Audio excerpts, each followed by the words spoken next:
Good morning, everyone. We are the reporters of Region 10, which is Northern Mindanao. Hello. So, I am Andilaya. I'm Diana Rose Tripaso. And I'm Francine Talagdag. Sa Region 10, Northern Mindanao. The first province in Northern Mindanao is Bukidnon.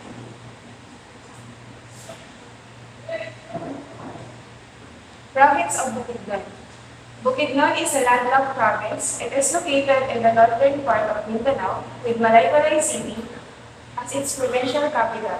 The name Bukidnon means highlander or mountain dweller. So yung capital po ng Bukidnon is yung Malaybalay City. And yung Bukidnon po means, from the word Bukidnon, bukid, meaning mountain or hill. So Bukidnon, known as the pineapple capital of the Philippines, and the food basket of Mindanao. It is the major producer of rice, bananas, sugarcane, pineapple, and corn in the region. So, since ang Bukidnon is a landlocked region, ang pinaka-major industry nila is the agriculture. It is the home of the various tribes and even to the bodies of land, such as mountains, plateaus, and canyon. In addition, there are also waterfalls, springs, and pineapple and flower farms. The province is also popular for its rich culture, breathtaking views, and a perfect getaway for the adventure seekers. So, kung ikaw ay isang nature lover at mahilig mo mag-travel, yung Bukidnon is maraming may offer sa'yo. So, tourist attractions in Bukidnon. The first one is the Mount Dulang-Dulang. Mount Dulang-Dulang is the highest peak in Bukidnon, reaching 2,938 meters, and the second highest in the Philippines, next to Mount Apo. Like Mount Apo and Dulang, Mount Dulang-Dulang is also home to ethnic tribes with the rights given. The Talaandig tribe mountaineers should abide by the local traditional ritual before their climb. So the next mountain is Mount Kalatungan. Mount Kalatungan is known for being one of the toughest mountains to climb in the Philippines. It boasts riverine forests that are home to the iconic Philippine eagle and many other endangered species. Next, Mount Kitanglad. Mount Kitanglad marks the fourth highest mountain in the Philippines at 2,899 meters. This protected natural park is also home to various endemic plants and animals like the rafflesia and the Philippine eagle. So yung mga nabanggit ko pong mountains is maraming mga species na nakatira doon, which is yung pinaka-popular nga is the Philippine eagle. And kung hilig mo na mag-climb, and nababagay sa'yo na puntahan yung tatlong mountain, which is the Mount Dulang-Dulang, Mount Kalatungan, and Mount Kitanglad. So pumunta naman tayo sa mga falls sa Bukidnon. First falls is the Mindanao Falls or Limunsugan Falls. Mindanao Falls or Limunsugan Falls measures more than 870 feet high, making it one of the highest waterfalls in the Philippines. The first cascade alone is higher than the famous Pagsanhan Falls. It is two-tier waterfall cascading on the face of dramatic cliffs. So ang Mindoro Falls or Limunsugan Falls is isa sa pinaka-highest waterfalls sa Pilipinas. Next is the Kapayawan Falls.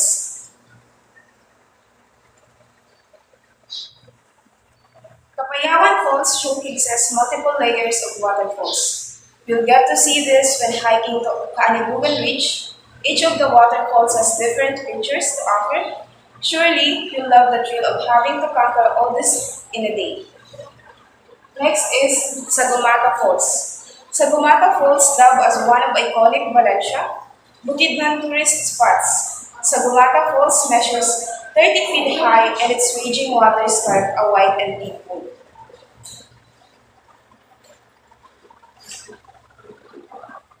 So, next, The Dahilayan Adventure Park.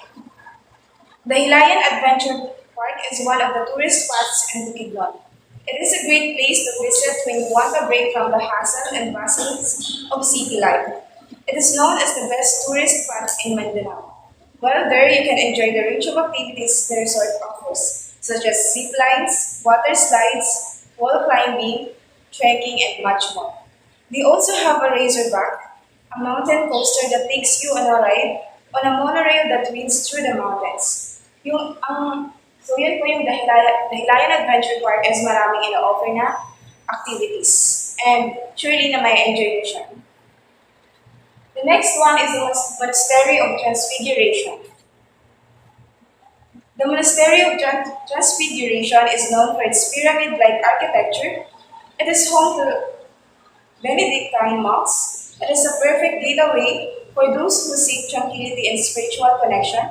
It also a museum featuring religious icons and materials. So kung ikaw ay isang religious na tao, pwede kang pumunta sa Monastery of Transfiguration para magmuni-muni and yun, para mas ma-enhance yung paniniwala mo sa mga spirit.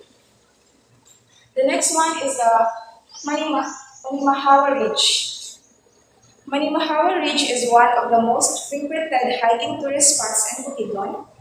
While at the summit, you'll get a breathtaking view of the surrounding grassy landscapes. What people don't know, however, it is that landscape where formerly pristine forest last below. Blue Water Cave. Okay. Blue Water Cave is one of the emerging tourist spots in Bukidnon. It is known for its alluring turquoise water. Gazing at it, you might think that spirits and other unseen deities inhabit it. Its enchanting view is one that you should not miss out on. Plus, you get to have an invigorating swim here. Next one is the Lake Apo.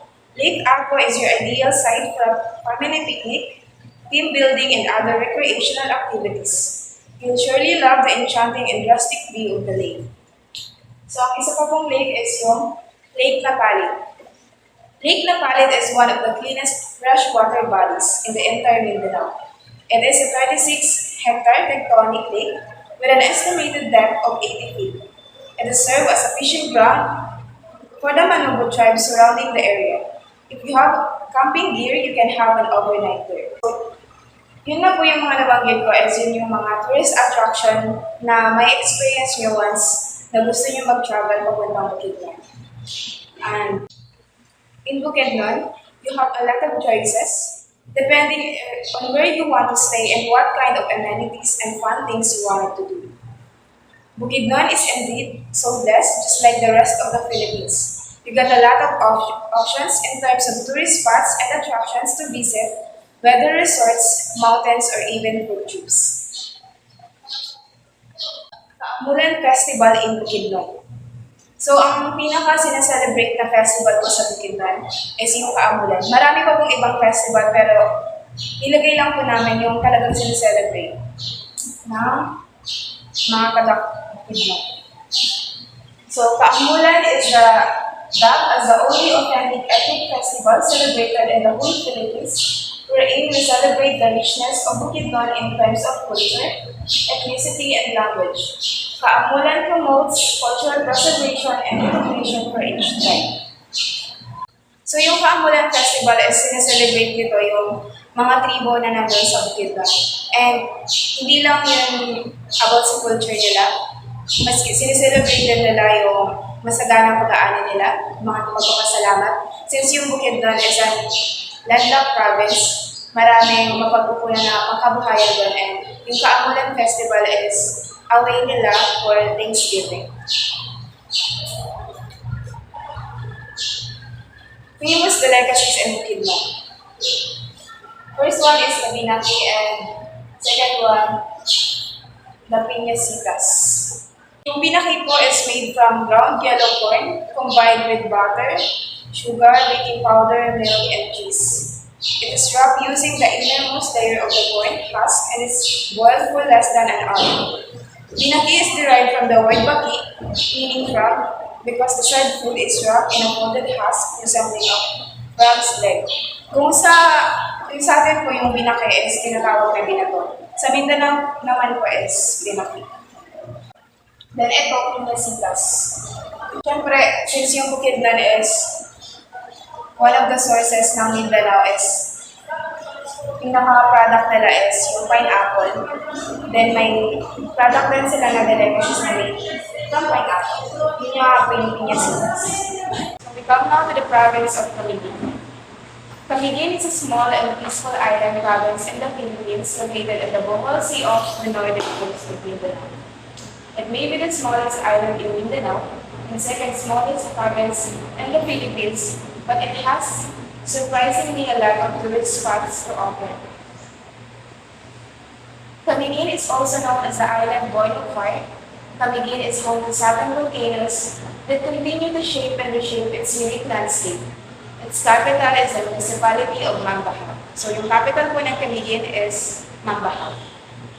It is a land of friendly people, an island blessed with natural wonders, majestic volcanoes, lagoons, lakes, hot and soulless springs, pristine waterfalls, white sandy beaches at Parville, the finest in the country. Two beautiful islets, lost at sea and the seascape teeming with colorful varieties of marine life. So, kahit na maliit lang po ang island ng Camiguin, is madami po siyang may offer. Since maraming pwedeng gawin and maraming tourist attractions.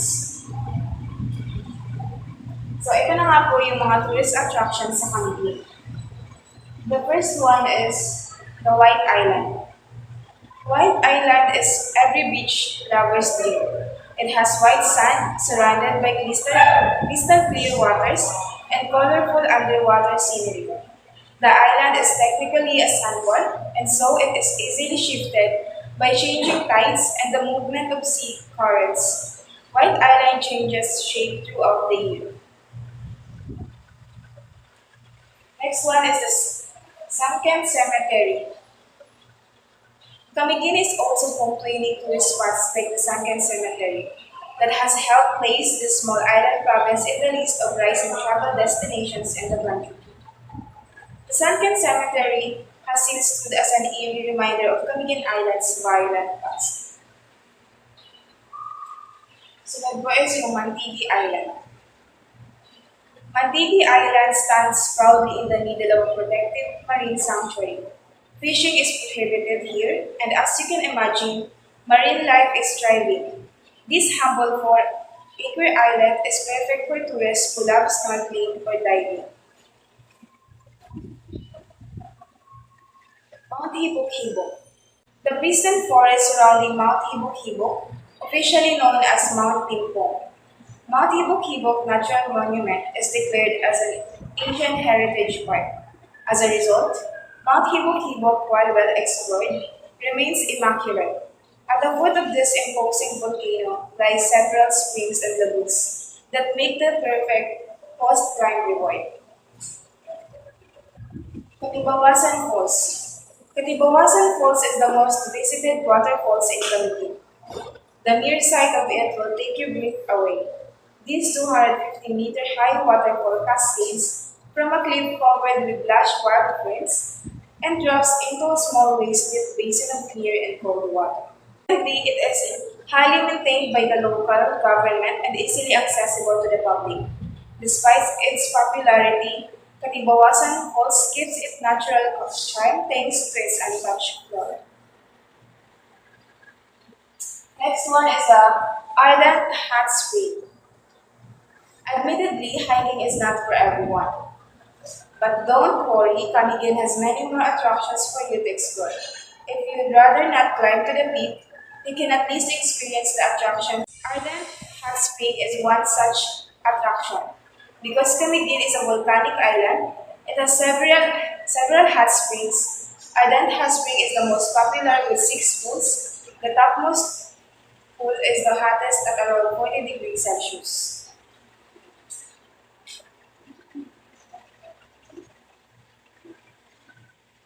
Giob Church Ruins. Giob Church Ruins are also known as the Old Bunbun Church Ruins of Patayman. The Gion ruins are the remnants of the Spanish era church after the catastrophic 1871 eruption of Mount Vulcan. The ruins tell a story of destruction and resilience. Next one is the Giant Clam Sanctuary. This sanctuary is dedicated to the preservation of the giant clams, a species listed as vulnerable by the International Union for Conservation of Nature. This means that the giant clams are at risk of becoming endangered unless humans intervene to improve their survival and reproduction. The Borosoda Water Park. Borosoda Water Park is a pool of fresh, clear water, clear water that tastes like soda, the only one of its kind in the Philippines. The water comes from the volcanic springs of Bora in Catarman and overflows into the two large pools of the resort. Bubbles making their way up from the bottom of the pool just like soda are very visible.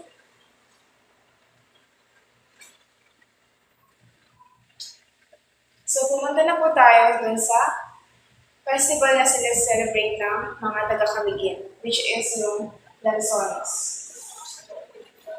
The Lanzones Festival is celebrated in the Camiguin province. Every year during the third week of October, the Lanzones Festival recognizes the abundant harvest of the fruit. Since the province of Camiguin is known to many as the home of the sweetest lanzones in the Philippines. So yung sineselebrate nga po sa Camiguin is the Lanzones Festival. O tinatawag nilang, since yung Camiguin is pinaka-main producer nila is yung Lanzones. Ito nga po yung Lanzones capital of the Philippines, nasa Camiguin. While the richness of sweet Lanzones is the reason for the celebration, it also reveals its colorful Kinamiguin culture. The street dance competition is among the events that best showcase their indigenous dances and music. So, sinaselebrate nila yung Lanzones Festival sa pamamagitan ng pagpaparada, pagsasayaw nila sa kalsada, and yun, parang way na din nila ito for Thanksgiving. So, famous delicacies in Camiguin. Number 1, surol. Surol is a famous chicken recipe from Camiguin. You can find it everywhere in the province. It is similar to tinolang manok, but only difference is that surol have gata or coconut milk which gives creaminess to the dish. So, yung surol po is parang ginataang manok lang din.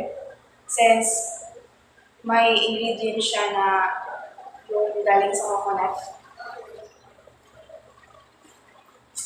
Sumunod po is yung Lanzones ice cream. Of course, since ang Camiguin yun yung capital Lanzones in the Philippines, syempre gumawa din sila ng Lanzones ice cream. Sunod po is yung pastel ni Camiguin. Ito po, parang tinapay lang po. Ito, yung pinaka bestseller nilang flavor is yung yem. Yun. So, Camiguin Island truly has a lot to offer. It's a great destination no matter what kind of vacation you're looking for, as it will satisfy your wanderlust. And yung Camiguin Island po, yung pinaka major industry nila is fishing. And fishing. Yun yung pinaka-main sources nila ng income. And also yung Camiguin po is nagpo-produce din ng mga iba't ibang products like coconuts, bananas, coffee, and fruit trees. So, aside na marami silang tourist attraction, marami din pwedeng mapagkabuhayan sa Camiguin katulad din sa Bukidnon. So let's come now to the third province of Northern Mindanao, which is the Lanao del Norte. Lanao del Norte is a province in the Philippines situated in the Northern Mindanao region, occupying northern central section of Mindanao. Its capital is the municipality of Tubod. So, Lanao del Norte, also known as the land of beauty and bounty, because it's surrounded surrounded by many majestic falls, relaxing coastal shores to the north towards the highlands and abundant mountains in rich flora and fauna.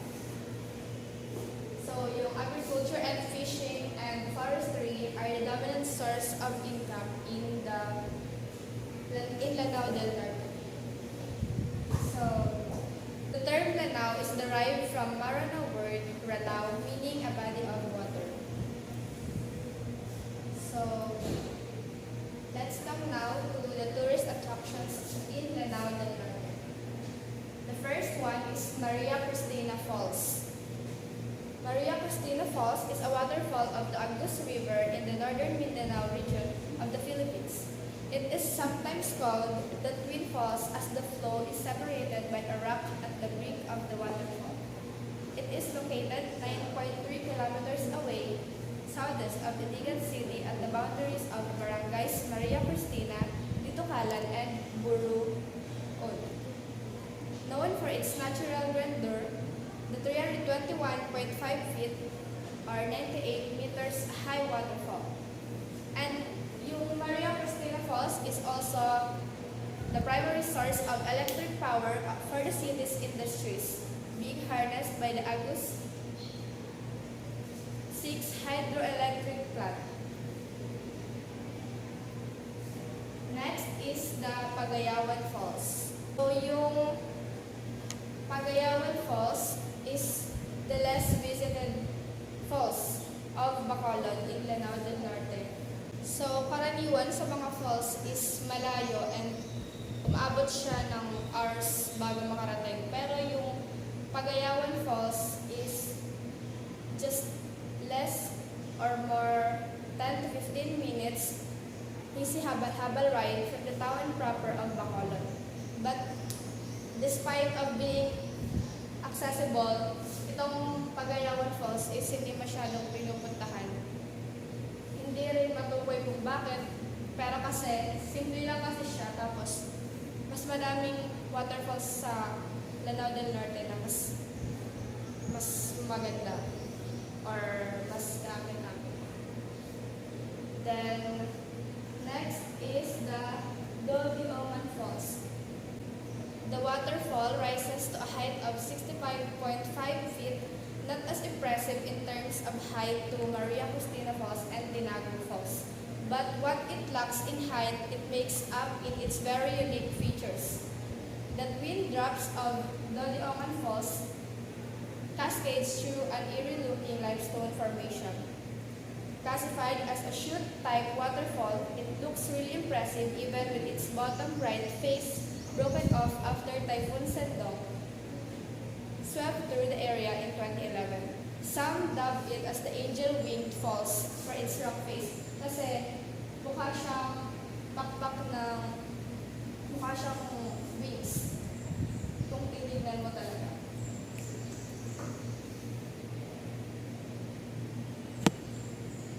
Next is the festivals. Madaming festivals sa Lanao del Norte, pero yung famous festival doon is the Alimango Festival in Lala, Lanao del Norte. The Alimango Festival is a colorful and fascinating celebration in the town of Lala, in the province of Lanao del Norte. Held around March 22nd consistently. Is a way to give thanks to the nature's bounty it provides to the people of Lala and the entire province of Lanao del Norte, and the day to celebrate the hard work of its constituents in sustaining the industry to which the municipality is pleased to share. So, the Alimango became a symbol of unity among Christians, Lumans, and Muslims who are living in harmony and prosperity in the 27 barangays of Lala. Further, it also became a symbol of economic development as more people in various communities develop sustainable livelihood and agricultural practices. So, yung Alimango Festival, kasi sa Lanao del Norte, sila yung #1 producer ng alimango in the Philippines. Tapos, sineselebrate nila yung Alimango Festival para ipakita pagdiriwang ang masaganang ani. And yung Alimango Festival Western Dance Competition, and yung Alimango Mountain na pinagpapatong-patong nila yung mga alimango para magmukha siyang mountain. Then next is the famous delicacies in Lanao del Norte.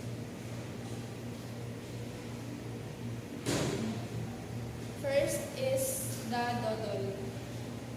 So, dodol is a sweet snack made from sticky rice, coconut milk, and sugar. It goes with different flavors of which durian is the favorite. So, yung dodol is para siyang kakanin, pero yung tawag lang sa Lanao del Norte is dodol.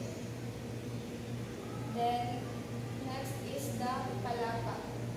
Palapa is a sweet and spicy Filipino condiment consisting of thinly chopped white scallions, sakurag, o kung sa atin is tanglad, and pounded ginger, or luya, and turmeric, labuyo, chili, and toasted grated coconut, or niyog, and it originates from the Mindanao people of the Lanao Sur.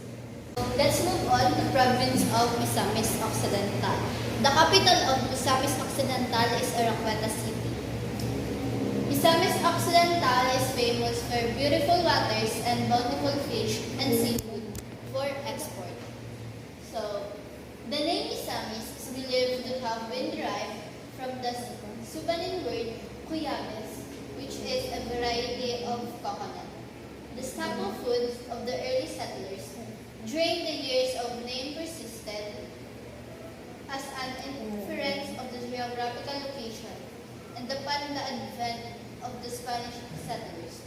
The word Guyamis easily gave way to the more convenient pronounceable but corrupted word Misamis. So, pag inulit-ulit mo kasi sabihin yung Guyamis, parang masasabi mo na siyang Misamis and medyo katunog kasi siya.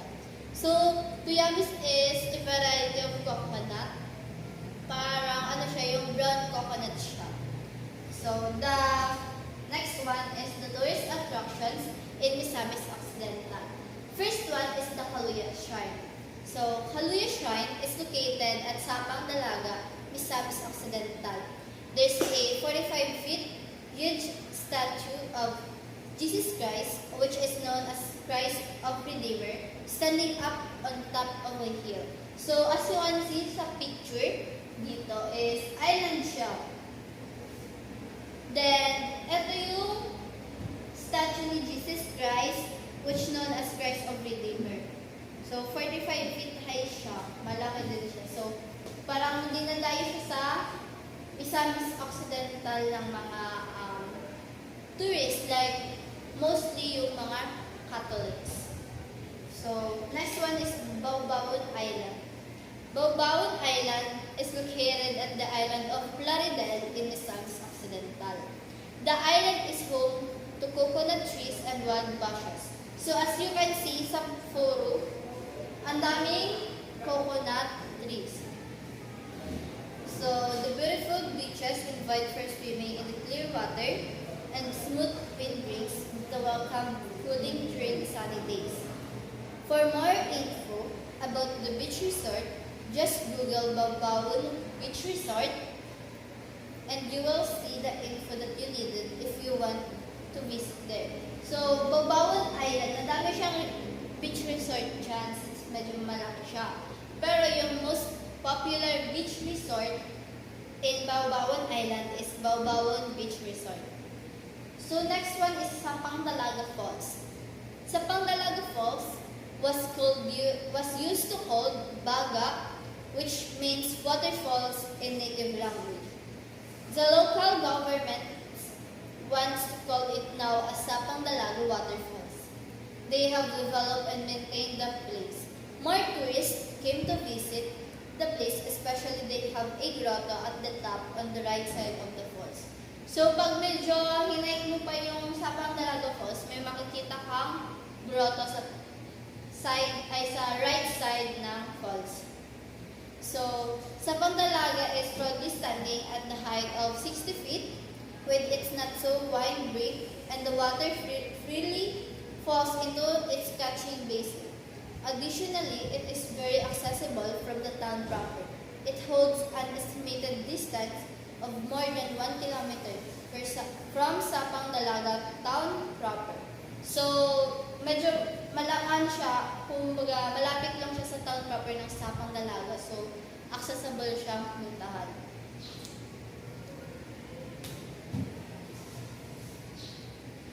Next one is Binalbal Festival. So, madami silang festival sa Misamis Occidental, pero yung parang pinaka-festival ng province ng Misamis Occidental is the Binalbal Festival. Binalbal Festival is an annual festival held on the 1st of January in Todela, Misamis Occidental. It is a unique celebration of welcoming the New Year for the townsfolk of Todela. So, kakaiba sila mag-celebrate ng New Year. So, Binalbal means balbal in Cebuano symbolize a unique tradition and belief of the town about supernaturals and the witches, orcs, and the light elements which can be compared to Halloween fest. So, yung mga parang mga pinaniniwalaan ng mga ninuno natin like aswang, yan yung definition ng balbal in Cebuano. Participants are disguised through the use of masks, which allow them full freedom of inhibition during the New Year celebration. In the celebration, people are spectators who wear masks and outfits that will represent their own definition of binalbal. So, gumagawa sila ng sarili nilang outfit, tapos sinusuot nila during the Binalbal Festival. So, parang freedom nila yun para mag-create sila ng outfit nila ng truth, parang own definition nila ng binalbal. Since its early beginnings, the celebration traditionally starts on the evening until midnight of December 31st, known as the Masquerade Ball, and continues on the noon time of January 1st, which is the Grand Parade of Binalbal Festival. So, next is the famous delicacies in Misamis Occidental. First one is ngoyong, and next one is suman. Ngoheyong, also known and pronounced as ngoyong, is a Filipino appetizer consisting of julienne or cubed vegetables with ground meat or shrimp seasoned with 5-spice powder in a tin egg grip that is deep fried. So, ito po is parang own version nila to ng lumpia and is a Filipino adaptation of Hokkien dish ngoyang known as kikiam in the Philippines. It originates from Cebu City.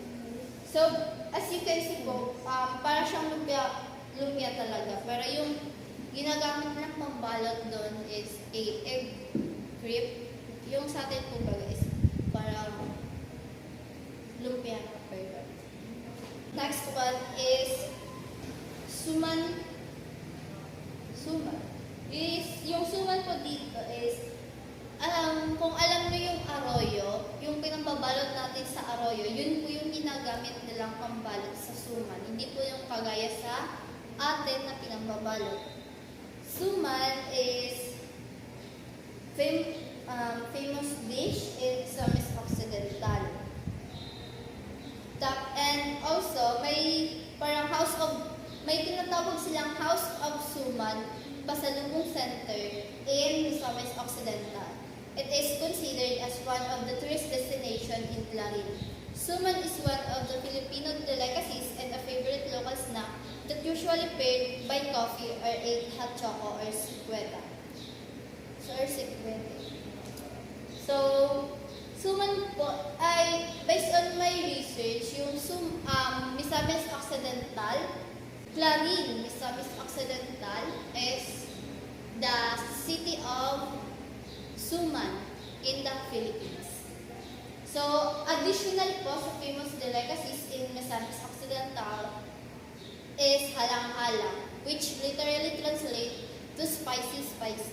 It's first known as a Visayan dish. It is a spicy chicken dish made with coconut milk, with chilies. This dish is also quite known in Misamis Oriental as it is famous for its coconut. So, yung Misamis Occidental and Oriental po kasi is parang madami po silang coconut fish. So, yung mga dish nila or yung famous delicacies nila is more on wheat, coconut milk po. So, let's move on to Misamis Oriental. The capital of Misamis Oriental is Cagayan de Oro City. So, Misamis Oriental is the home of a variety of wildlife, marine sanctuary, and the coastline is a nesting site of the endangered nature turtle, a marine turtle rather. The province of Misamis Oriental is undeniably one of the right places to be for those who are after some adventure with nature. It is a rich in natural resources, both underwater and on land, and it's also the gateway to the entirety of Mindanao. So the tourist attractions in Misamis Oriental is Mapawa Nature Park. Mapawa Nature Park is located at Ugman, Cagayan de Oro City, Misamis Oriental. Mapawa Nature Park is one of the most visited destinations in Cagayan de Oro. So, as I discussed or explained the Mapawa Nature Park, malalaman niyo kung bakit siya dinadayo talaga ng mga pumupuntang tourist sa Cagayan de Oro, Misamis Oriental. So, where both adventure and nature lovers are most welcome. It is the best adventure attraction in the city, and it offers different kinds of fun outdoor activities to the curious and adventurous, and presents the visitor with a spectacular view of Cagayan de Oro's pristine environment filled with lush forest, streams, and landscape. So, the Mapawa Nature Park offers many wonderful activities for its visitor. So, kaya siya pinupuntahan talaga ng mga tourist is kasi hindi lang siya basta-basta falls na maganda yung view or may breathtaking falls. So, over the years, pinag-develop siya ng government para mas maraming ma-attract na tourist. So, may mga activities na silang ino-offer nowadays there, including ziplining, horseback riding, swimming, camping, rappelling, group activities, a guided trek to the big waterfalls and the mini forest. So, next is Sungpulon Springs and Falls. It's a natural attraction situated at Barangay San Isidro in the mountainous part of the municipality of Hasaan, Misamis Oriental. With a towering height of almost 150 feet, its beauty is outstanding. Adding to its charm are the streams of water gushing from its walls. So as you can see po, ito yung hindi lang po siya isang falls lang na bumabagsak. So dito po sa Springs and Falls is madami po silang mga falls or marami silang mga parang falls na dinadaanan ng tubig. So, dito sa picture may apat po siya. Next is St. Augustine Metropolitan Cathedral. So, ito pong church na to is a Roman Catholic cathedral located at Cagayan de Oro. The cathedral dedicated to St. Augustine, Bishop of Hippo, is the ecclesiastical seat of the Roman Catholic Archdiocese of Cagayan de Oro. So, ang history po nito is isa po siya cathedral na dedicate kay St. Augustine. So, before World War II, ang cathedral na po ito is made of light materials lang po siya. So, since nag-World War II, syempre po yung mga bomba, isa po siya sa naapektuhan. So, after the World War II, dun po siya parang reconstruct and nagamit na po sila ng mga matitibay na materials para sa pagpundasyon ng simbahan. Para po pag in case na medyo matibay-tibay na po yung simbahan. So next is Kuyamis Festival. Kuyamis Festival is the grandest festival in Misamis Oriental, gathering all its town and cities in Cagayan de Oro City for a week-long and non-stop merrymaking. The highlights of festival showcase the product and byproducts made out of coconut trees. It is a variety of sweet coconut, which was staple food of the earliest known Negritos settlers of Misamis. It is held on January 5th. So, dito pa sa Misamis Oriental is yung pinaka-sinaselebrate po nilang festival is the Kuyamis. So, Kuyamis is a variety of coconut. So, kada festival po dito ay sinushowcase nila yung mga iba't ibang product or iba't ibang mga nagagawa nila made of coconut trees or the coconuts. So, as you can see, yung mga coconuts po, ginawa po nilang costume, tapos ginagawa po nila yan mga product na pwede nilang ibenta during the festival. So next is the famous delicacy in Misamis Oriental. Cagayan de Oro is famous for its ham, which are locally known as hamon ni Cagayan. So may sarili po silang version na ham, also known as leg ham. This product undergoes the long process of salt curing and natural smoking.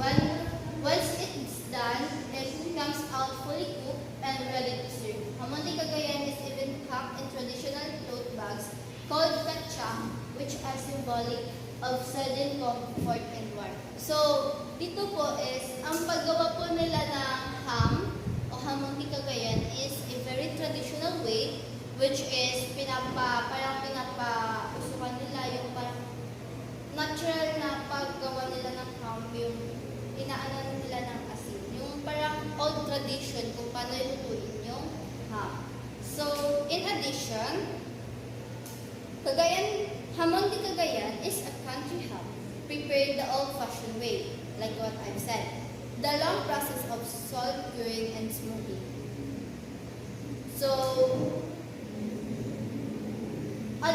in addition po sa famous delicacies in Misamis Oriental is moron. Moron is one of the CDO's most famous delicacies offered to both local and foreign tourists.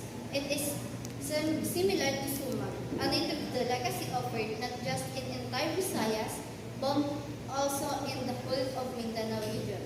Moron is made from brown glutinous rice mixed with sugar and coconut milk.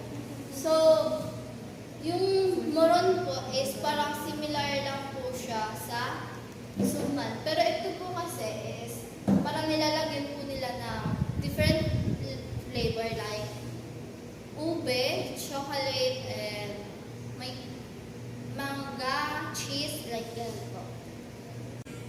So, thank you for listening.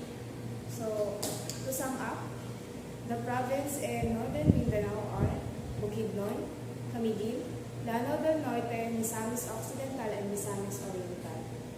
So, yung Northern Mindanao po is mayaman sila sa likas na yaman, and lalo na yung Bukidnon kasi isa siyang landlocked province. Yung pangunahing pamumuhay nila doon is yung sa agriculture. Sa Camiguin naman po is farming and fishing. Doon din sa Lanao del Norte, katulad din sa Bukidnon. And sa Misamis Occidental and Oriental, major sources of income din nila is yung farming and sa agriculture. Sana po may naunawaan kayo and thank you. That's all po.